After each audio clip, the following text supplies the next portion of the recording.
Bom dia pessoal, bom dia Mari, bom dia Lucas. Hoje eu vou falar um pouquinho sobre o exame de colonoscopia.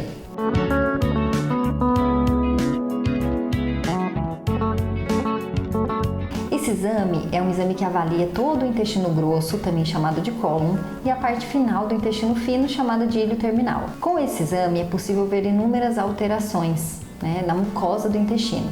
Dentre elas, os divertículos, que são pequenos saquinhos que se formam na parede do intestino e quando inflamam dão origem à diverticulite. Também podemos identificar algumas alterações vasculares, que podem causar sangramentos nos pacientes. Também é possível identificar alguns pólipos, que são pequenas verruguinhas que nascem na mucosa ali do intestino e que na sua maior parte são benignos, mas uma pequena parte pode evoluir para um câncer de intestino e por isso devem ser removidos toda vez que são encontrados. Também é possível identificar os tumores ou o câncer do intestino, também conhecido como câncer coloretal. A colonoscopia, ela nos permite colher biópsias sempre que há suspeitas de inflamações, lesões e também remover lesões que ainda são pequenas e que podem ter o potencial de se tornar um câncer. Por isso, ela é extremamente importante na prevenção ao câncer de intestino. O câncer de intestino, ele é o segundo câncer mais prevalente, mais frequente aqui no Brasil, e ele é altamente curável se detectado em fases iniciais.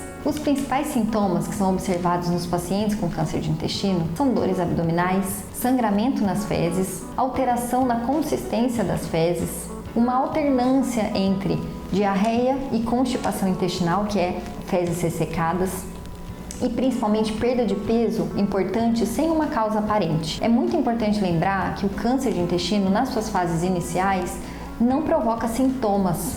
E por isso é tão importante fazermos a colonoscopia de forma preventiva em todas as pessoas acima de 45 anos. Se você possui algum histórico familiar de câncer de intestino, essa idade pode ser até menor. É muito importante conversar com o seu médico sobre isso. Recentemente estamos observando um número crescente de casos de câncer de intestino em pacientes jovens. E aí você pode se perguntar por que isso vem acontecendo.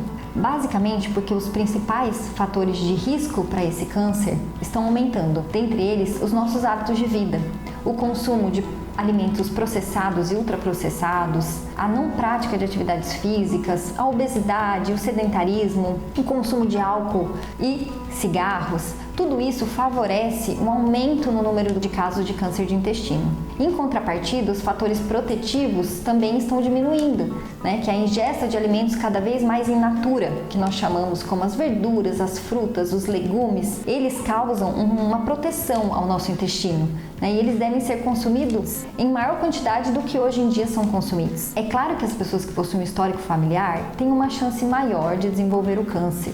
Mas mesmo assim, todos esses hábitos saudáveis devem ser adotados e praticados no nosso dia a dia. É muito importante que você faça o exame de colonoscopia, pois nesse exame nós conseguimos retirar as lesões ainda em estágios iniciais, quando elas ainda não se tornaram um câncer de intestino. Não tenha medo, previna-se!